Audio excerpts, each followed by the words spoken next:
So, people who are online, just quick glimpse into what we are going to do today. Priyank is the CEO, founder of Fiddle Restaurants.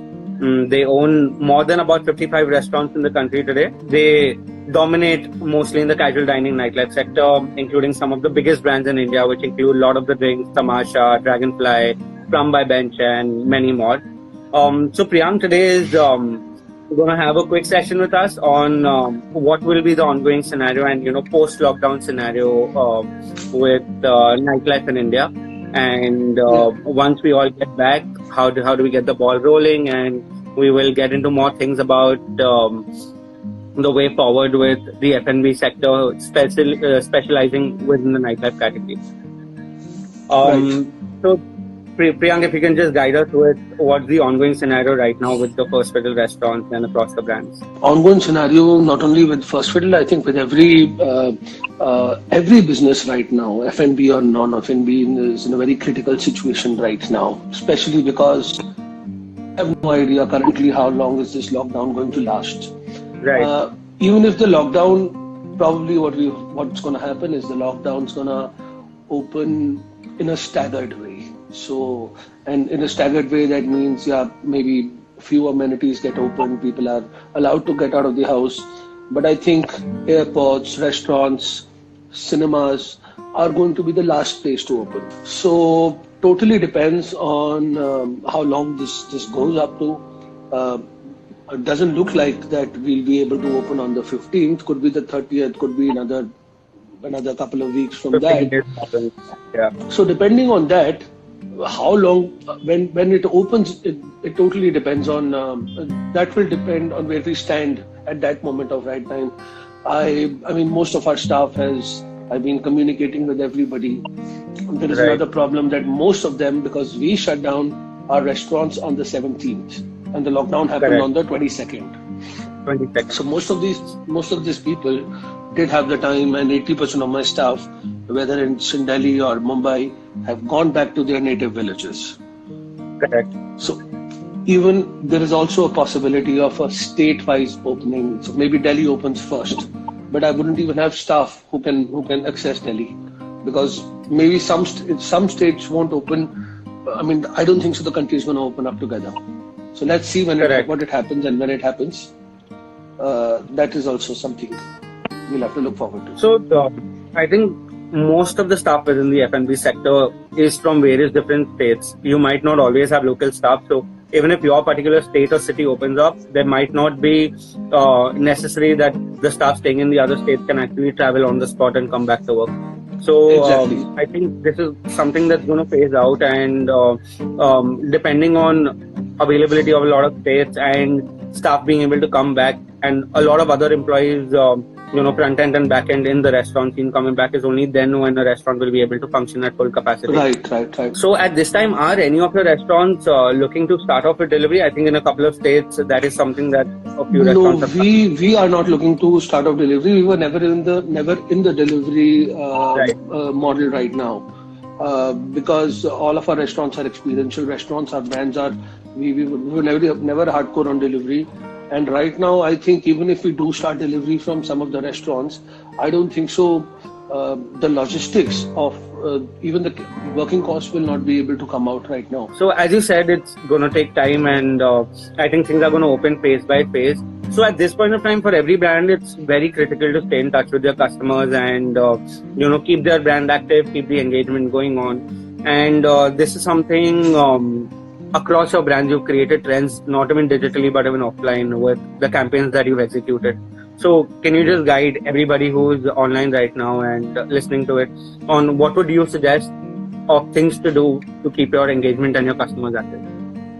So right now, I think all the campaigns and all the engagements we are doing is mainly about people's safety. Right now, there is no time to promote the restaurant because we really don't know. But right now, all our social interaction, interaction is about spreading the awareness of coronavirus, how it would impact you. We had a workshop with all our staff around the 5th and the 6th of March, thinking that the possibility of coronavirus. I mean, we could predict around the 5th of March that India might head to a lockdown stage. That Right. was happening, and the possibility of so we had that. All our social media interactions right now is with the awareness of corona virus. We're hoping and we're praying for our patrons to stay safe and stay happy. And this time will pass. We are very positive about it. We don't know how many days, but there is no denying that things will get back to normal very soon. So, post the lockdown period, a lot of brands will start engaging with their customers. And Ronak was asking right now on what is the course of the digital communication post lockdown. Are brands going to put out more information on hygiene, about workshops they are hosting inside and internally, how First Fiddle is doing right now with their employees? So, what is I that digital course of communication with brands? I think so. So any course of communication with your customer is only digital these days. I mean, I don't think so. We at First Fiddle haven't used any other kind of print media marketing in probably a few years now. Right. Now the thing is that how this coronavirus COVID-19 is actually getting us to a situation that even once we get through it, it's going to permanently change the way we look at life. Hygiene is going to be a very big factor, Right. which I mean, people have really learned how to wash their hands multiple times. I've washed my hands so many times. I think it's become a habit. Never used to do that Yeah. myself earlier, probably 1 or 2 times a day. So yeah, and hygiene will definitely be a factor that patrons are going to look at in a restaurant when they go. And a restaurant has to be, or any business where there is public interaction, they have to be on their toes, and they have to use digital marketing to actually say that to convey that to your consumers. Right. So that So I think a lot that of factor will content, happen. yeah, the content that they will Yeah. develop now will be more about what's happening internal behind the scenes of the restaurant versus going about new concepts. Of course, yes. I mean that content will be developed now, especially after the lockdown, at least for a few weeks or months, till the time the vaccination is found, because there is a possibility of a second, Lab. wave Yeah. of labs, which is, even if they're saying, I mean, I've read a lot of articles. They're saying by May, June it should be better all over the world. Italy's already started seeing a plateau, so that's good news for Right. us. Yeah. But there could be an insurgence of another wave in November, December, January. So we have Right. to be on our toes till the time the vaccination is found. Definitely. And so at this point of time during the crisis that's going on, everybody is looking at first, definitely looking after their employees and making sure that their houses are running. So what is your That point is, of view? that is very critical. That is really very critical right now. So we have about 1,000 employees, and thankfully our rents have stopped. We are not paying rents because there is a force majeure clause with most Correct. of the restaurants have with their employees, and that does imply. So Right. rents are thankfully stopped. Landlords are kind of understanding this thing also. We are not present in a lot of malls, so I really don't know about the malls. But we are present in high street standalone locations. Right. Except for two locations, we are not present in malls. So I'm speaking on the behalf of standalone restaurants, and particularly my restaurants, and that's case to case. So I've had a Right. relationship with my landlord. With my staff, the government has directed us to pay the entire salary. Correct. Some of the this is a case. I mean, this is something that we should do, but there's also a case of major concern because some restaurants have probably month for the money for March. Some of them Right. might have reserves for April. Some April, of them might have reserves not even for March, because even the first 15-20 days of March there was no business. Right. So it's from case to case. I really feel what we are doing, we are giving part salaries right now because we do not have the reserves. If this goes on for 3 months, there is no way we can give the salaries, although the government is saying that. But we will either stagger it and give it, make our staff understand that, we've been employing about more than more than about 11-1200 people, and that is going. We are almost into the business for 20 years. 20 years with the companies into business. Correct. Every year we grow our employees by 25% for the last 4 years. Yeah. At least 20 to 25% employees are growth. If this goes on for a longer period, 3 to 4 months of time, I would really request my staff to understand that if you are compelled to pay for these 3 months, we might not even have our growth pattern will stop. We might have to shut down some of the restaurants. Right. So one also has to understand that the continuance of employment is also a very big factor. Correct. And it's not just about these 2 months. But at the same time, entrepreneurs also understand that maybe people who are drawing high salaries, everybody has got corporate staff, which is a larger, which draw salaries. They could go on their own. But Right. none of your staff. You have to make sure that none of their survival becomes a problem. At least this much money should be given to them at a staggered pace even now, so that at least they can survive, they can get food, they can get decent basic amenities to live. So that is one thing that is why I'm having a staggered approach of salaries this month, because I might have to do that next month also. Right. And right now, thankfully, in Delhi, the government has said, I'm having a word with all my employees. In Delhi, the government has said that if you don't have to pay your landlords. Most of the people who've gone back to their village are not even paying the rents. Most of these employees also have cars or bikes or scooters financed. Thankfully, for the next 3 months, they are also excused for paying their EMIs. It won't spoil their credit rating. So, I mean, this is also making me realize on a personal level that cost of living is not expensive. Cost of lifestyle is expensive. True. That's very, very well said. And also, even once things start off, it's going to take a couple of months for it to settle down, for it to gain the momentum. And financially and even P&L wise, this takes restaurants back a couple of years to actually get back to the point where they were right now in terms of the P&L. See, if the government does not support us right now, see, everywhere government is giving stimulus package.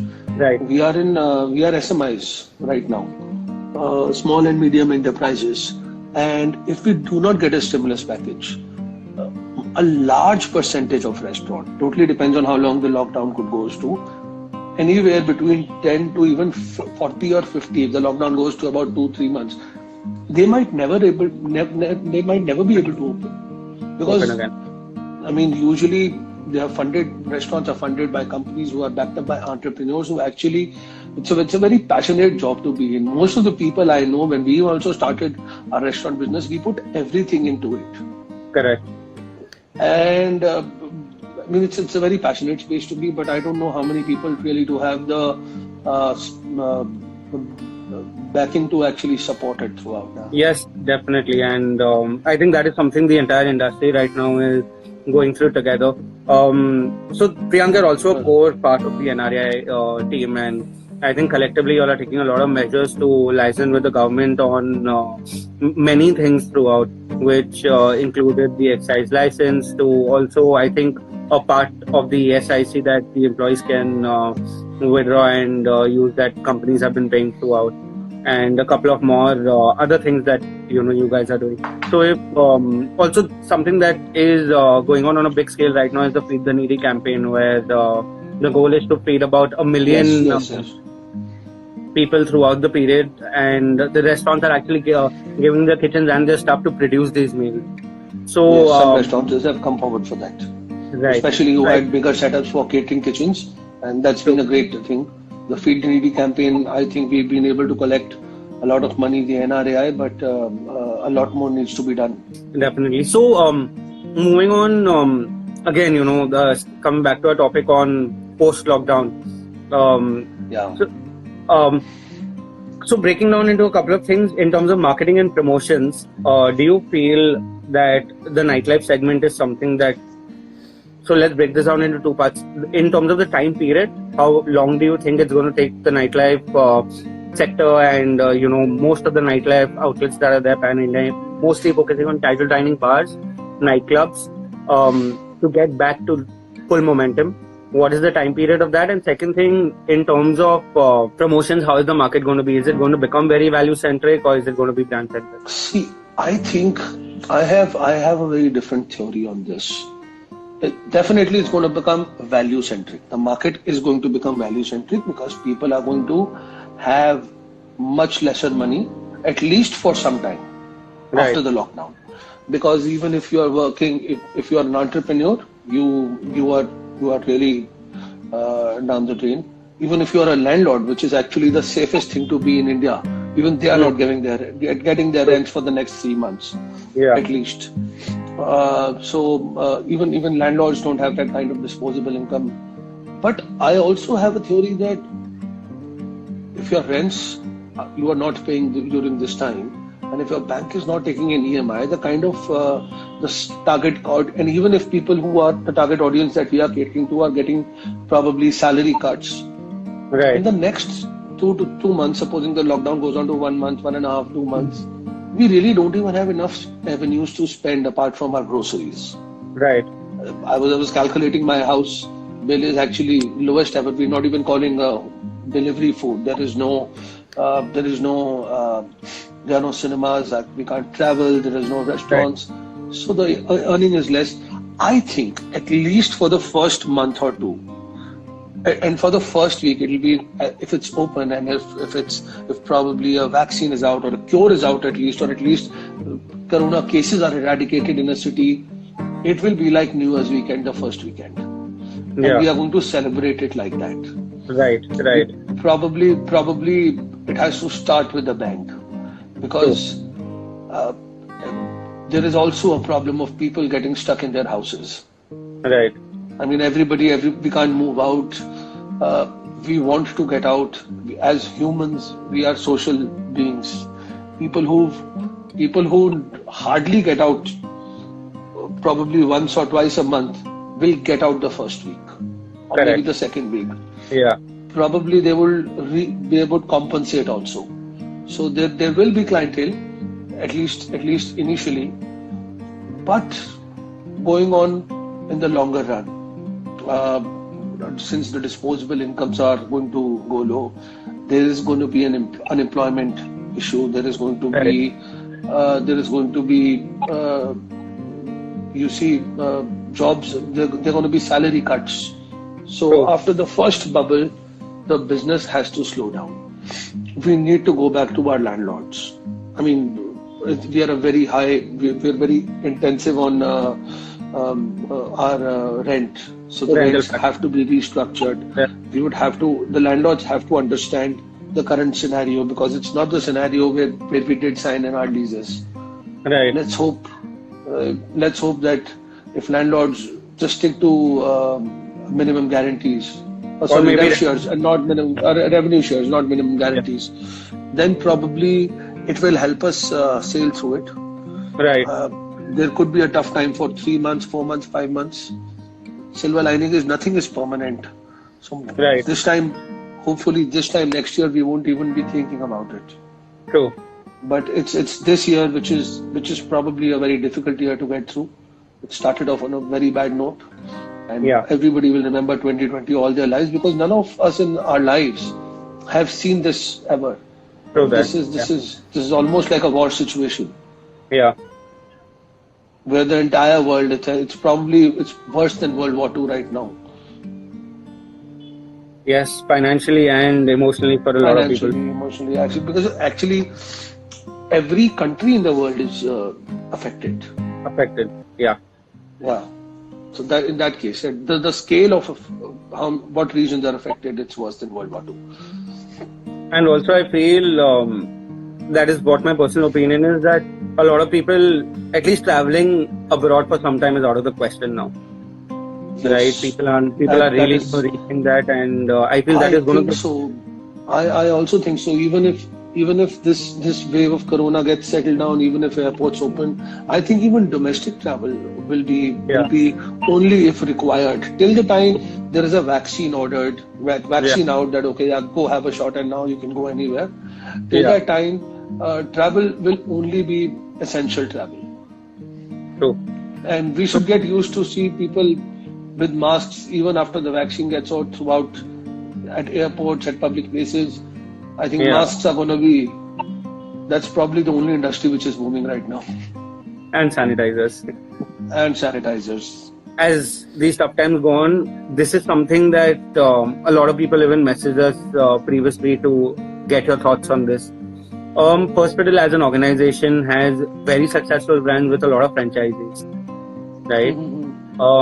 At this given point of time, what is the sort of franchise support that goes on from your team, and what would you tell every other brand that has given out franchises, and people who've taken franchises of brands, what can they expect? See, definitely, first of all, how to train their employees, how to talk to their employees is one support that we are giving all our franchises. How Right. to deal with, because the people who have taken our franchises are fairly new to the business. So we kind of handhold them right now in how to deal with their landlord, to go through their clause that we've made sure that, there is a standard lease agreement for hospital. Right. So force majeure is part. So saving everybody's rent. If somebody does not have a reserve to take care of their salaries, telling them the kind of information that should go to the staff so that the staff can patiently wait. Although the government has said, but we are lucky that most of our staff, 90% of the staff has come forward and supported that we are there in this time for your company, and it's very important to make them understand that you have to stand for the company, and the company's future depends on this in the next 2-3 months. Also with Apart from this, I don't think so we can give any other support to our franchisees right now, because this is the only two things we need to go past. Of course, once the opening date we'll be knowing, then how to restart their operations is also going to be on our prerogative. Right now, we don't know whether to gear up for the 15th or whether to gear up for the 30th or whether to gear up for next month. true. That is not so when those dates will come in, then the marketing support, the digital support, the relaunch support. It's probably, I think we're going to relaunch all our restaurants, and it's actually not a bad idea. Yeah. Paid launches, of course. Now we can't afford sponsored launches anymore. And honestly, that is something that the launch of a restaurant is always the most exciting part for every restaurateur. I think that is something everybody looks forward to. Day-to-day running is definitely that everybody enjoys. That's what we signed up for. But the launch is the most exciting part, and I feel that is that light that everybody is looking at. It's going to take us all back into that time where we were doing all those new crazy campaigns and things to. Yes. I really think all restaurants probably so I think when we open our restaurants to get people out, the kind of campaigns we should do is probably what we do at our New Year's Eve. In fact, the day it's open, we can call it a Happy New Year again. True. That is going to be a new year that everybody steps into. Yes, let's call it a Happy New Year. I'm going to propose this to all our restaurant, dear friends. You should do that, and I'm sure everybody is going to be in for it. You should definitely. Yeah, we'll do a New Year party. Because 2020 started on a bad note. So let this time pass and let's start 2020 again. So Priyank, if this actually ends up happening, this video call, I'm going to take this screenshot right now. This is going to be the history-making video call where this campaign was decided and the entire India celebrated. I really think First Fiddle is definitely going to do that. Yeah. The first weekend is going to be a New Year's Eve. A New Year's Eve party. We're going to celebrate it like New Year's, decorate it like New Year's, and let people. People do want to get out now. Definitely. Yeah, for sure. So yes, I think that will be a great stepping stone into restabilizing the nightlife in India. Your brands across the country can follow this. We'll be giving as much support as possible. And yes, Anurag is saying we should call it Welcome to the New Life. Well, welcome back to a new life. I think we should just start 2020 all over again. Definitely. And I Somebody think, saying by the time it ends, it will be New Year only 2021. No, I don't think so, yeah. Let's not be yeah, that. definitely before I that. mean,